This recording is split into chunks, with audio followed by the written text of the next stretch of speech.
Oi, gente, nossa, graça e paz para todos vocês.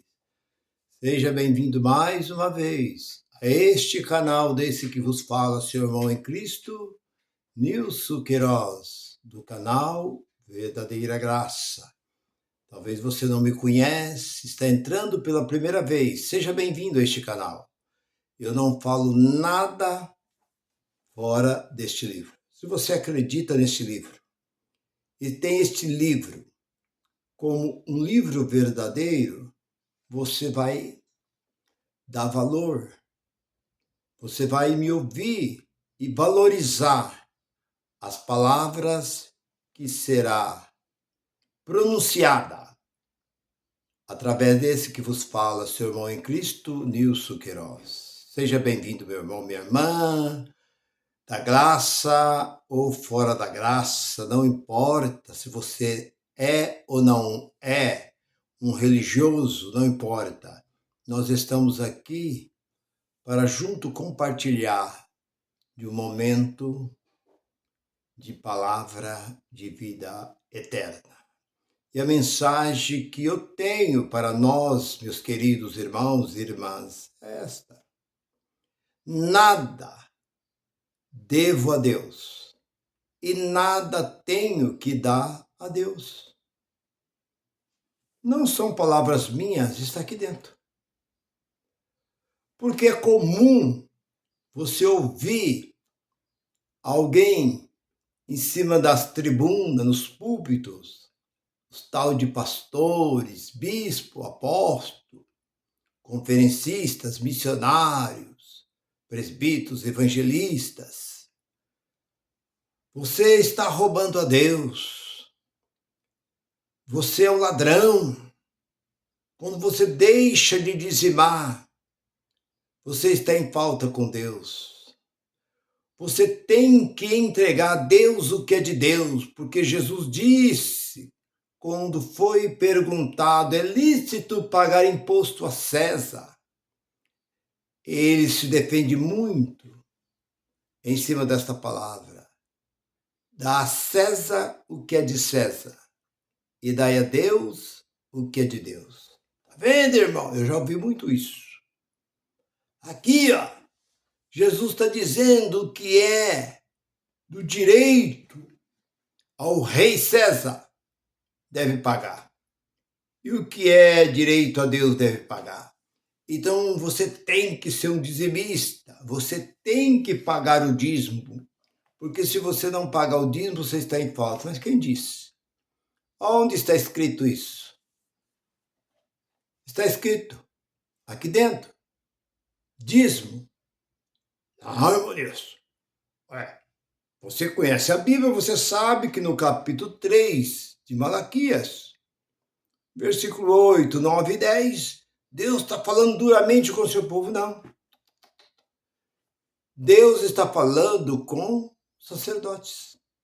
Deus está falando com aqueles que eram responsáveis pelo povo, porque o povo nunca deixaram de contribuir.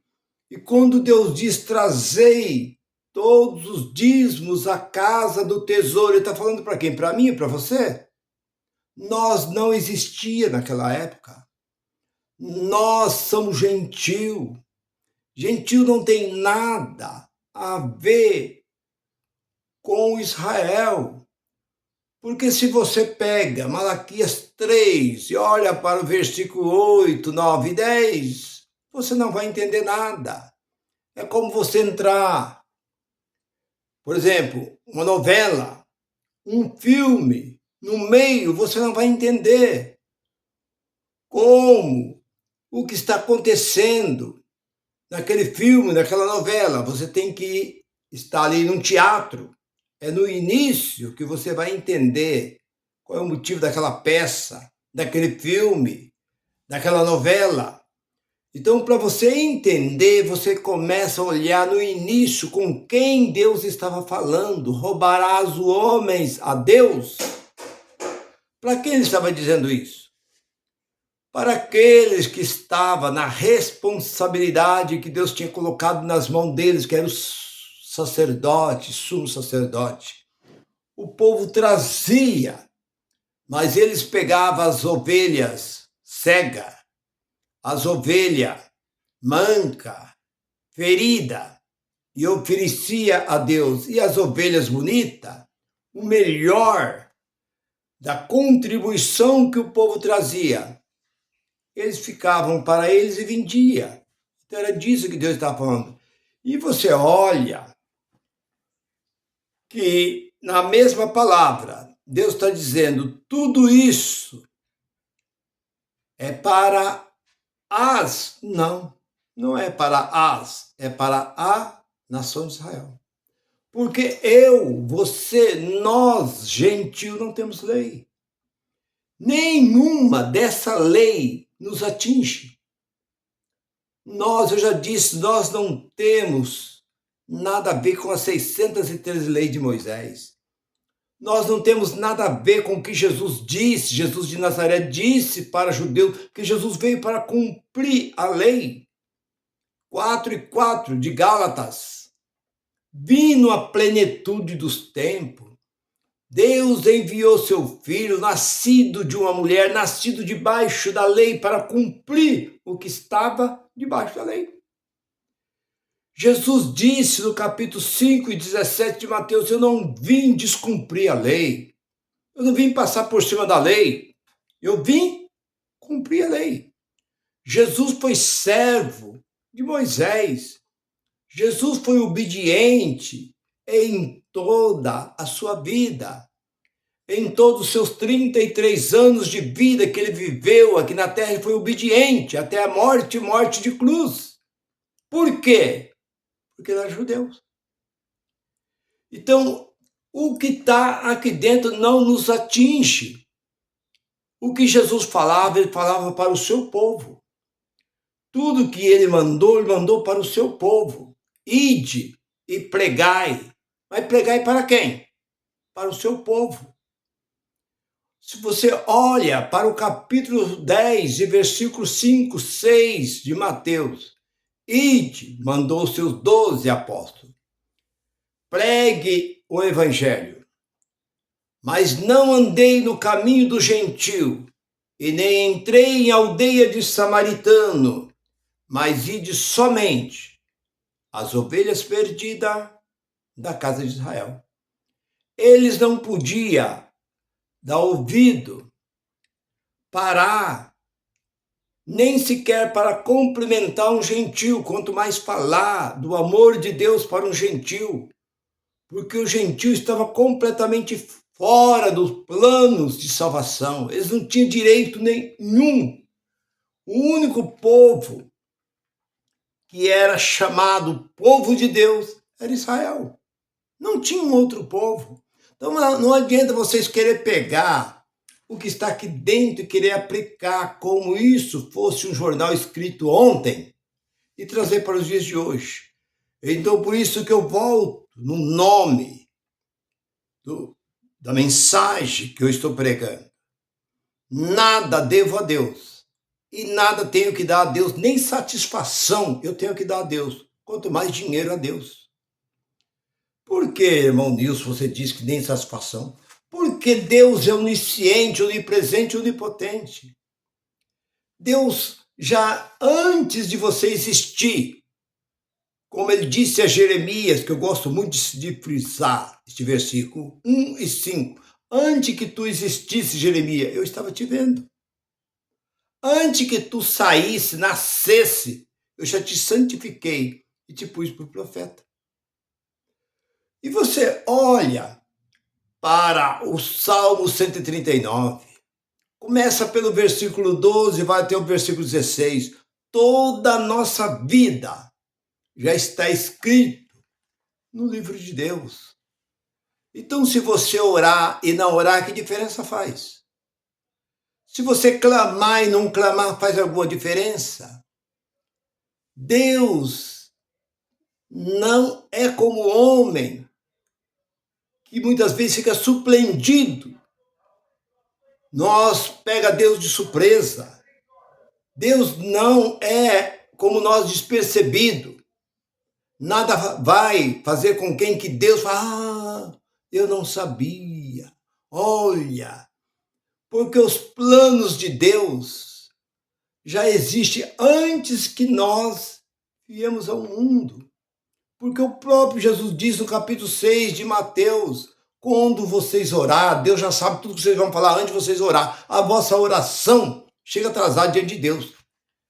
Porque tudo, Deus conhece o nosso amanhã, o nosso hoje, o nosso amanhã, o nosso ano que vem, até o fim da nossa vida. Então, você não tem que dar nem satisfação a Deus. Eu vou viajar. Senhor, eu vou casar. Senhor, eu vou mudar. Senhor, você não tem, porque Deus conhece. Mas, irmão Nilson, mas aonde está? Está aqui dentro. Eu já disse para vocês que eu não falo nada fora deste livro.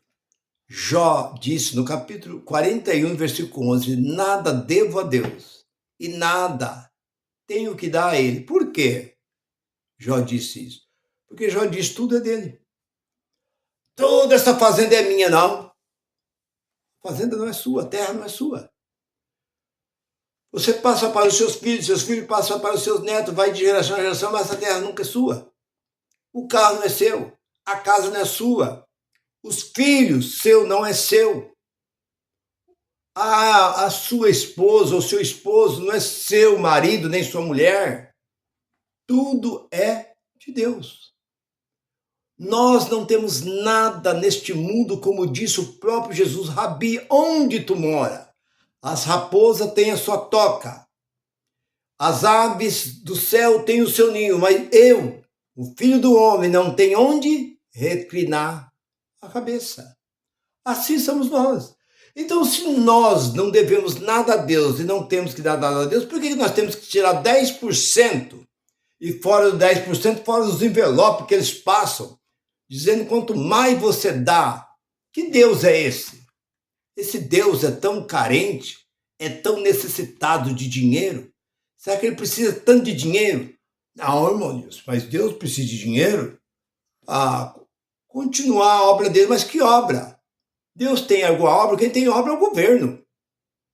Se você quiser ajudar o governo a prosseguir as obras que estão paradas, quantas obras, ferrovia, rodovia, com aeroporto, ponte, túneis, escola, hospital, presídio, que é a obra que está no nosso Brasil parado por falta de verba. Você quer ajudar? Tudo bem. Eu concordo com você. Você pegar os dinheiros dos dízimos, aí falar assim que é para ajudar o governo. Tá certo. Manda para o governo. Você está fazendo uma coisa certa. Mas o Deus que eu conheço, ele é espiritual, ele é espírito. Se você mandar $1 milhão para Deus, Deus vai mandar queimar. Vai mandar um anjo e falar, queima essa imundícia aí. Então, pare com essas mentiras. Quando você for pegar o seu pagamento, você sabe que do seu salário, se você ganha R$3.000, 300 já é de Deus. 10%, 90 é seu e 10 é de Deus. Esse Deus é tão carente assim, que precisa de 10% do meu dinheiro? Esse Deus é tão pobre assim, que ele precisa de dinheiro? Ué, ele não é o dono da prata? Não diz Oséias que ele é o dono do ouro e o dono da prata? Por que vocês não pedem a ele? Faça um clamor a ele, que ele vai enviar muitos malotes cheios de ouro. E vocês vão continuar fazendo a obra. Porque quando Jesus diz tudo está consumado, a obra de Deus está completa. Deus não tem obra nenhuma aqui na terra. A única obra que Deus tem aqui na terra é você amar o seu próximo. Ama o seu próximo e cumpre toda a lei de Deus. É a maior obra de Deus, é amar. É o amor, é o maior mandamento e a maior obra que o homem tem é essa. Fora dessa, não há obra. Então, meu irmão, você está esclarecido que nada nós devemos a Deus, nada temos que dar a Ele, nem satisfação Nós temos que dar a ele, nem dar a esse tal de pastor. Você tem que dar satisfação à sua esposa, ao seu esposo, à sua família. Mas nem esse tal de pastor você tem que dar satisfação nenhuma, porque Deus não nos deixou os cuidados de padrasto, Deus não nos deixou os cuidados de homem, porque quem cuida de nós é o Espírito Santo, como Romanos 8:26. É Ele quem intercede por nós com gemido inexprimível diante de Deus. Irmão, fique com esta palavra, compartilhe, divulga, e eu te agradeço por tudo. Graça e paz. Bye, bye.